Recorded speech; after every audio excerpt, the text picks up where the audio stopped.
सत्ययुग का वह भयावह समय काल जब पूरी पृथ्वी दहल रही थी। तीनों लोग भयभीत हो चुके थे और उस महाविनाश की शुरुआत हिरण्यकर्ण वन राज्य से हो चुकी थी।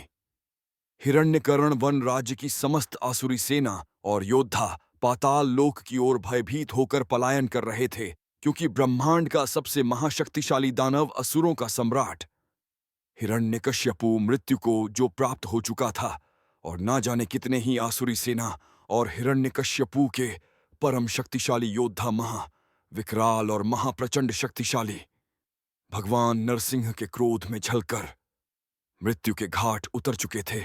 उस समय नरसिंह अपने नियंत्रण से पूरी तरह बाहर हो चुके थे। उनके नेत्रों में प्रचंड अग्नि थी और स्वर में प्रलय।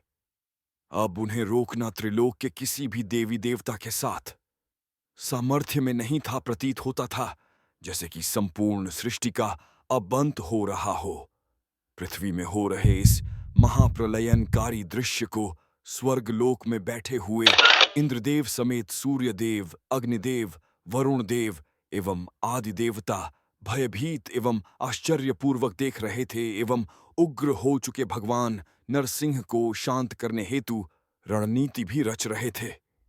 हे प्रिय देवगण, हम यह समझ नहीं पा रहे कि स्वयं सृष्टि के पालनकर्ता संरक्षक श्री हरि विष्णु, जो युगों से धर्म, सृष्टि और संतुलन के रक्षक रहे हैं, आज उसी सृष्टि के भक्षक बन अपने उग्र क्रोध की ज्वाला में समस्त ब्रह्मांड को विनाश की ओर क्यों ले जा रहे हैं। इस क्षण हम ब्रह्मदेव या महादेव के समक्ष भी नहीं जा सकते, क्योंकि अब जब सृष्टि के पालनकर्ता श्री विष्णु स्वयं ही अनियंत्रित हो चुके हैं, तो अब समस्त सृष्टि की रक्षा का दायित्व हम देवों पर ही आ चुका है।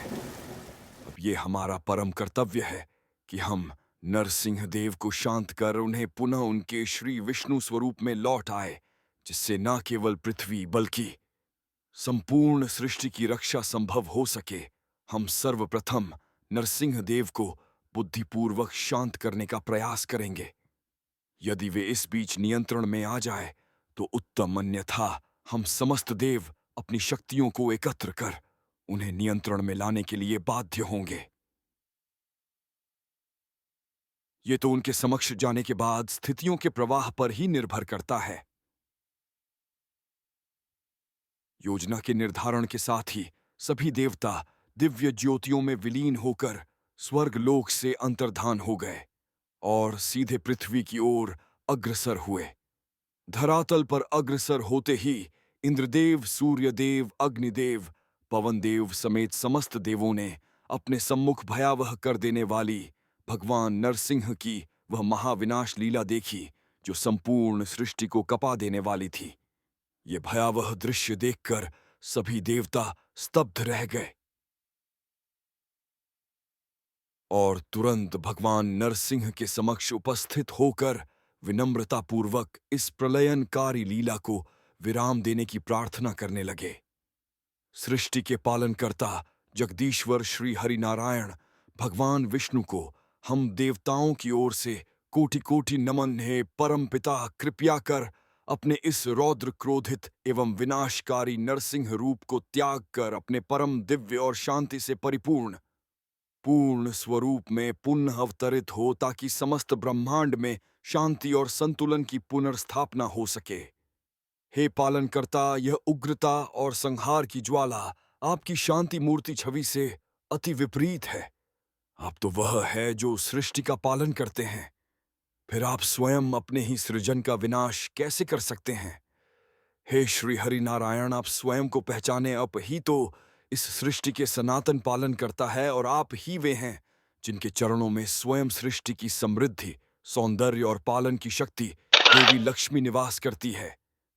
कृपया अपनी दिव्यता को पहचानिए और इस प्रलय को विराम दीजिए। किस शांति प्रिय पालनकर्ता की बात कर रहे हो? तुम मूर्खों नहीं पहचानते क्या मैं नरसिंह हूं? भगवान नरसिंह, यही मेरा स्वरूप है। रौद्र, अद्वितीय और अजेय मैं ही हूं, इस समस्त सृष्टि का स्वामी। अब समय नहीं है, चेतावनी का हमारे मार्ग से हट जाओ, नहीं तो बिना किसी क्षमा या क्षणिक देरी के तुम सभी देव यही कुचल दिए जाओगे। क्षमा करिएगा नरसिंह देव, हम आपको ऐसा कदापि नहीं करने देंगे, क्योंकि सृष्टि की रक्षा अब हमारा दायित्व है। तो चलो, इस दायित्व से हम तुम्हें अब भी इसी क्षण स्वतंत्र किए देते हैं। इतना कहते हुए नरसिंह इंद्रदेव समेत समस्त देवों पर टूट फूट भीर उन्हें बुरी तरह से धूल चटाने लगे। हाँ, हाँ नहीं, आह! इंद्र समेत समस्त देव स्वयं को भगवान नरसिंह के हाथों प्रत्येक बार बुरी तरह आहत होता देख उनके सम्मुख अधिक समय तक ठहर न सके, जिसके पश्चात भय और विवशता में वे सभी तत्काल ही पृथ्वी से अंतर्धान हो गए। वहीं दूसरी ओर नरसिंह देव के अनियंत्रित होने के पश्चात भक्त प्रहलाद एक गुफा में शरण ली हुए थे, जहां की भक्त प्रहलाद श्री हरि विष्णु के ध्यान में लीन होते हुए अपने निर्मल अंतःकरण के माध्यम से उग्र नरसिंह को शांत करने का प्रयास कर रहे थे कि तभी अचानक उसी गुफा में ब्रह्मदेव भक्त प्रहलाद के सम्मुख प्रकट हुए। फंस चाकू, अपनी दृष्टि खोलो। समय आ गया है कि मैं तुम्हें एक अत्यंत गूढ़ और महत्वपूर्ण रहस्य बताऊं। ब्रह्मदेव की दिव्य वाणी सुनते ही भक्त प्रहलाद ने अपनी नेत्र खोलते हुए भाव भरी श्रद्धा के साथ उन्हें विनम्र नमन किया। हे वत्स भक्त प्रहलाद, गुफा के भीतर बैठकर श्री हरि विष्णु का ध्यान करना अब पर्याप्त नहीं होगा। यदि तुम्हें उन्हें उनके परम शांति रूप में लाना है तो तुम्हें स्वयं उग्र रूप धारण कर चुके श्री नरसिंह के समक्ष जाकर ही उनकी स्तुति करनी होगी। केवल तुम्हारी भक्ति ही है जो उन्हें शीतल कर सकती है। यह महान कार्य इस सृष्टि में केवल तुम ही कर सकते हो। जिसके पश्चात ब्रह्मदेव भक्त प्रहलाद को संपूर्ण योजना विधि पूर्वक समझाने लगे। हे श्री विष्णु प्रिया चंचला त्राहि माम सृष्टि को इस महासंकट से उबारो देवी जगदम्बा। हे आदिशक्ति स्वरूपिणी माता लक्ष्मी, अब समस्त लोगों की आशा केवल आप ही है। केवल आप ही वह शक्ति है जो श्री विष्णु के महाद्र अवतार उग्र नरसिंह को शांत कर सकती है। कृपा कर जगत की रक्षा हेतु उन्हें पुनः शांति प्रदान करे।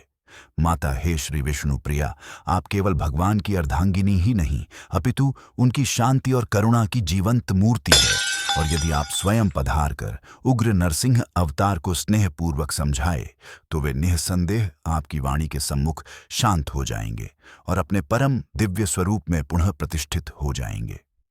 कम से कम मैं तो नहीं, हे देवतागण, इस पूरे सृष्टि में यदि कोई श्रीनाथ के उग्र रूप को पुनः शांति दिलाकर उनके परम दिव्य रूप में प्रतिष्ठित कर सकता है तो वे स्वयं भक्त प्रहलाद है।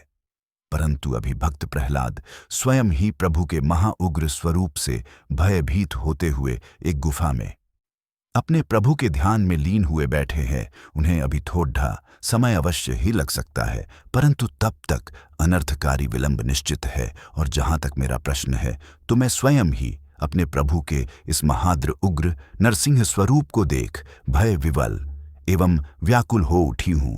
परिस्थिति विकट है, तथापि मेरे पास एक ऐसा उपाय है जो इस महाविनाश को रोकने में सक्षम है। अवश्य बताएं माथे, अब विलंब न करें। अवश्य देवराज, यदि रुद्र अवतार को रोकना है तो यह कार्य केवल रुद्र ही कर सकते हैं, और वो कोई और नहीं बल्कि स्वयं रुद्र स्वरूप महादेव है। जी हाँ देवगणों, अब एक क्षण का भी विलंब सर्वनाश का कारण बन सकता है। अतः आप सब तुरंत कैलाश जाएं और ध्यानस्थ महादेव को श्रद्धा से जागृत कर उनसे निवेदन करें कि वे स्वयं आगे आकर इस भयंकर विनाश को रोके। इतना सुनते ही समस्त देवतागणों ने बिना विलंब किए वह कुंठ से कैलाश की ओर दिव्य गति से अग्रसर हुए। हे महादेव, हे पशुपति, हे संहारक, कृपया कर अपनी दृष्टि खोल सृष्टि का उद्धार करे। हे परमपिता, त्राहि माम, हे महादेव। विनाश की वह गद्य ही भले बाद में आए, परंतु उग्र नरसिंह के प्रचंड प्रलयनकारी तेज में यह पृथ्वी पहले ही भस्म हो जाएगी। हे देवराज, हे समस्त देवगण, हमें इस महाविनाश का पूर्ण साक्षात ज्ञान था। इसी कारण उन्होंने स्वयं उग्र नरसिंह से आंतरिक रूप से संपर्क स्थापित कर उन्हें शांत करने का हर संभव प्रयास किया, परंतु वे हमारी प्रार्थनाओं को अनसुना कर गए। इस चराचर जगत के परम श्रेष्ठ ऋषि मुनियों ने भी एक साथ मिलकर उग्र नरसिंह देव से अंतरात्मा के स्तर पर संपर्क साधा, परंतु वह भी उनकी प्रचंड ज्वाला को शांत व शीतल करने में असमर्थ रहे। हम समस्त देवगण मिलकर वैकुंठ भी गए एवं माता लक्ष्मी के चरणों में प्रणत हुए और उनसे विनम्र निवेदन किया कि वे उग्र नरसिंह प्रभु के समक्ष चले और उन्हें शांत करे, किंतु माता लक्ष्मी तो स्वयं अपने ही प्रचंड स्वामी के विकराल रूप से भयभीत है। अब इस समस्त चराचर जगत की अंतिम आशा केवल आप ही है। हे महादेव, हे संहारकर्ता, अब कृपा कीजिए, इस ज्वलंत उग्रता को अपनी करुणा से शांत कीजिए। अब यहां करुणा की नहीं अपितु उग्रता की आवश्यकता है। जिस प्रकार एक बाण दूसरे बाण को प्रभावहीन कर देता है, ठीक उसी प्रकार अब एक उग्र दूसरे उग्र को रोकेगा, क्योंकि कन्याकशिप आपके द्वारा पहले ही मृत्यु का ग्रास बन चुका है, अब और नहीं। ओ महादेव, देवों के देव, आज विचित्र रूप में तो अब आप स्वयं मुझे रोकने चले आए हैं, किंतु स्मरण रखिए, जब तक इस सृष्टि की अंतिम श्वास से अंतिम असुर का अंत न कर दूं, तब तक न मेरा संकल्प टिकेगा, न मेरी गति थमेगी और न ही मेरी अग्नि शांत होगी। नहीं, आप समस्त असुरों का संहार नहीं कर सकते। यह सृष्टि के अनादि नियमों का उल्लंघन, जिसका विनाश आवश्यक था, वह पूर्ण हो चुका। कृपा कर अपनी शक्ति को विराम दीजिए और वैकुंठ लौट जाइए। महादेव, हमारे धैर्य की परीक्षा ना ले, इस क्षण हमें अकेला छोड़ देना ही उचित होगा, अन्यथा परिणाम की अग्नि में स्वयं आपको भी प्रवेश करना पड्डा डेच सकता है। यह निरंतर संहार आपकी मर्यादा के अनुरूप नहीं। विनाश का कार्य हम पर ही छोड़ दिखाड़ दें और आप कृपया कर वैकुंठ को प्रस्थान करें। पुनः सृष्टि के पालन में अपना दायित्व निभाए, फिर देखते ही देखते नरसिंह और शरभ, दो दिव्य महाअवतारों के मध्य एक महाविनाशकारी संग्राम छिड़ा गया, जिसकी गर्जना से त्रिलोक हिल उठा। हे प्रभु, ये सब आपकी ही लीला है, अब कृपा कर शांत हो जाइए। हे प्रभु, आप सर्व शक्तिमान हैं, आप सब भीतर हैं, सबके स्वामी हैं एवं आपके लिए कोई मित्र या शत्रु नहीं। ये प्रिय वत्स्य प्रहलाद, अंततः तुमने कर दिखाया। मैं तुम्हारे धैर्य, क्षमा और अडिग भक्ति से अति प्रसन्न हूं। प्रत्येक विपरीत व अति कठिन परिस्थितियों में भी तुमने विश्वास नहीं छोड़ा और इसीलिए तुम मेरे सबसे प्रिय बन गए। हे नन्हे धर्मात्मा, तुम मुझसे कोई वर मांगो। हे प्रभु, मैं आपसे कोई भौतिक वरदान नहीं चाहता, केवल यही चाहता हूं कि मेरे हृदय में आपकी भक्ति कभी भी कम ना हो।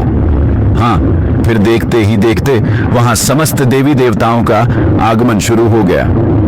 श्री नारायण नारायण श्री हरि की लीला है, अपरंपार लगाते हैं भक्तों का बेधा पार। अंततः भक्त प्रहलाद श्री हरि की भक्ति परीक्षा में पूर्णतः सफल हुए और इसी बहाने जीवों का भोग व नाश करने वाले असुरों का सर्वनाश हुआ। साथ ही देवों के देव महादेव ने यह सिद्ध कर दिया कि यदि क्रोध की ऊर्जा को सही दिशा में लगाया जाए तो मंगल और मुक्ति की प्राप्ति अवश्य होती है। और रही बात हार जीत की, तो ना श्री विष्णु महादेव पर विजय पा सकते हैं और ना ही महादेव श्री विष्णु पर, क्योंकि दोनों एक ही दिव्य शक्ति के दो रूप है, अर्थात दोनों एक ही है, न कि कोई शरीर मात्र।